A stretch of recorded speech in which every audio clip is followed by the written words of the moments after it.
as you guys know, I'm a huge Audible fan. I love to listen to audiobooks. I get through probably one a week or so, just because I have to commute and then there's chores and stuff like that. It's just kind of a good way to efficiently use your time. So, yeah, I'm a big fan of Audible, and I always keep a close eye, like what's coming out. Is there any kind of interesting new releases? Is there any interesting sales on? Because Audible often has really good sales. And this popped up on the front page one day, an audiobook entitled "Who in the World is Carmen Sandiego?" And I was like, intriguing. This is very interesting. That's a name to quote Obi-Wan Kenobi. Carmen Sandiego, that's a name I haven't heard in a very long time. So I had pre-ordered it. I think it was only $7 or so. It was mainly to promote the Netflix series, but I didn't even know it was a Netflix series. I guess it said there, but I didn't see that at the time. So I just thought it was a random one-off book someone did about the character. I'm like, that sounds interesting. It's not too long. It's not expensive. I'll buy it. So, who is Carmen Sandiego? Um, for those of you who are younger, and I know a lot of my audience is younger than me, during the 90s and early 2000s, the big craze was edutainment games, which I love. I think they were great stuff. So you had like Jumpstart. I like Jumpstart third grade a lot, where you got to go and find robots. There's the Magic School Bus games, which were excellent. There was Carmen Sandiego, obviously, the Amazon Trail, the Oregon Trail. There's just all these like edutainment games that were kind of games that were more about teaching than necessarily gameplay. And kind of the one that really stuck out was Carmen Sandiego. So Carmen Sandiego is a mysterious Hispanic woman who is a master thief. She was kind of a bit of an anti-villain.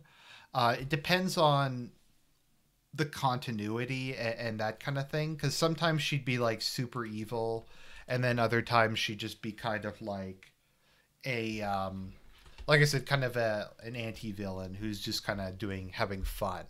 Overall, though, the gist of everything she's involved in is she's a world-renowned master thief, and she'd steal something major and leave a whole bunch of clues behind, and the heroes would have to like go through the history of whatever it was, or go to some like far off place in the world and learn about like the local culture and the local people in order to solve the crime.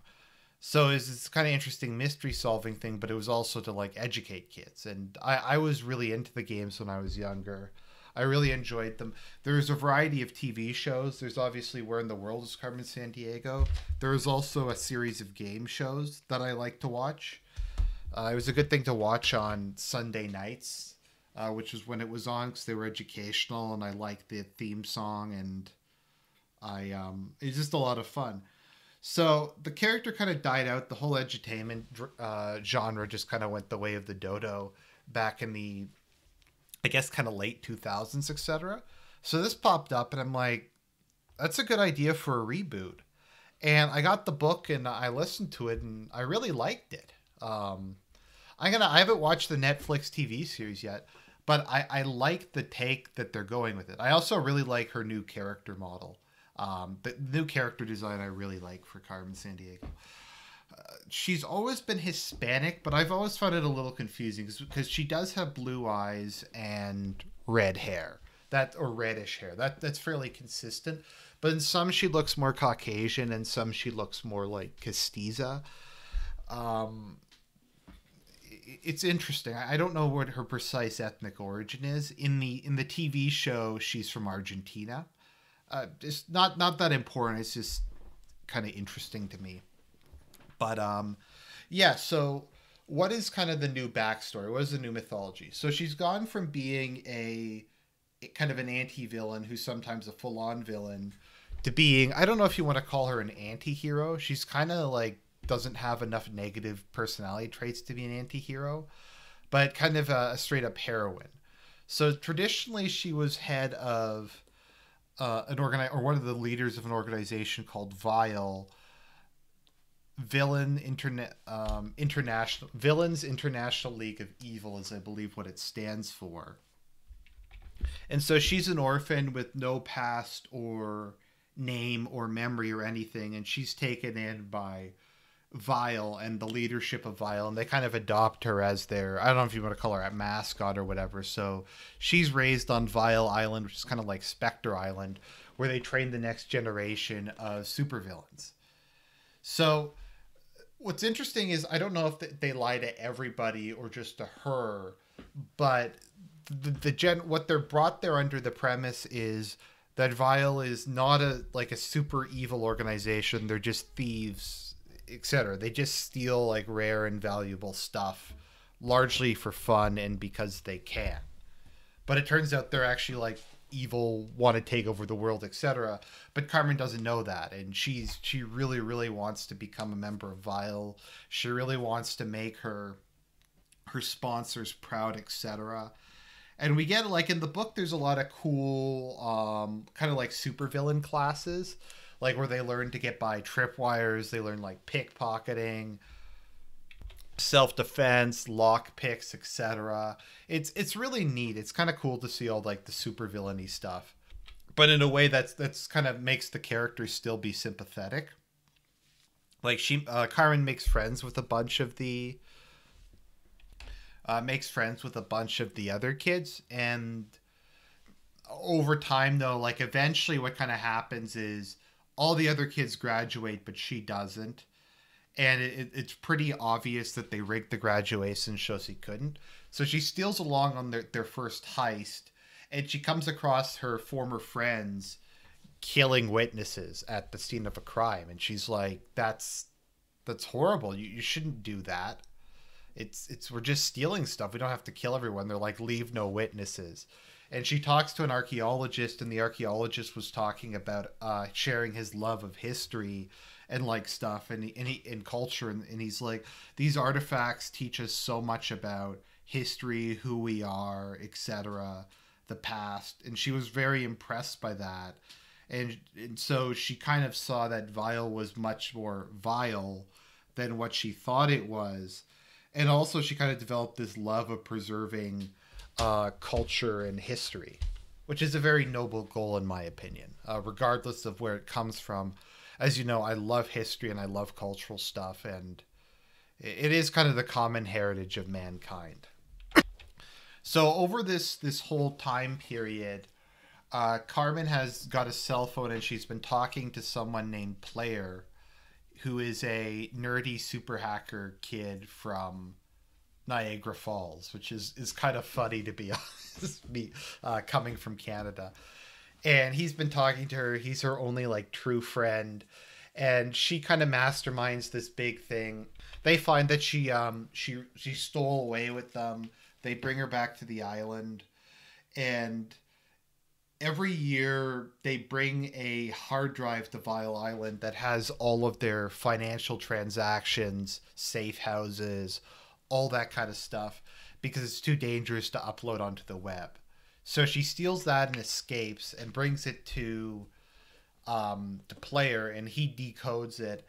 And so her character's motivation now is to go over the world and to try to dismantle Vile by stealing their stuff. So she steals only from thieves, and she also steals stuff before Vile can get it, and then returns it, etc. So that's kind of her modus operandi. And in the book, and I'm sure in the show we'll see this a lot, she leads the like Interpol to a lot of her former friends, and to the various troves of artifacts that Vile has stashed all over the world. And she keeps some of the money she recovers, but most of it they give to like soup kitchens and orphanages, which is very cute. But I really like it. I think it's a really good idea for a reboot, because Netflix just reboots everything and makes like crappy series about everything. I haven't watched it yet, but it sounds good. It's an interesting new take on the character. It's good to see them bring back something that probably should have a reboot instead of like the garbage they constantly put out. So I'm looking forward to it. I like the new art style. I really like Carmen's new I think her personality is really good. I like her new character design. Overall, I'd recommend it. I know it says kids 8 to 10, but that doesn't mean you can't be a kid at heart. That means you can't be a man boy and enjoy this stuff. It's I've always found cartoons very interesting just because they kind of went the way of the dodo in the Western world. Like there isn't that many animated shows anymore. It's kind of something that died out. The only one I can really think of that in the last almost 10 years that had any real impact was the My Little Pony. The rest of them just kind of died out. There's a couple comedy ones, but there just really isn't Saturday morning cartoons anymore. It's just basically anime at this point. And in particular, the idea of making cartoons for kind of teenagers and adults is something else that's just kind of fallen off. Like during the 90s and early 2000s, you had all kinds of stuff like that. But nowadays, it's just nothing. It's just My Little Pony. You had stuff like Teen Titans, which I guess is for teenagers, but as an adult, I really enjoyed it. We have Mystery Incorporated, Batman the Animated Series, obviously, Avatar: The Last Airbender, not Korra, which was an abomination I refused to watch. My personal favorite, Gargoyles, which I regard as probably being the greatest animated show of all time. Very mature themes it deals with and very high quality. So I'm going to give this a watch. I'm excited to see what they did with it. And that is my review. That's kind of my retrospective a bit on Carmen Sandiego. And I'll talk to you guys later.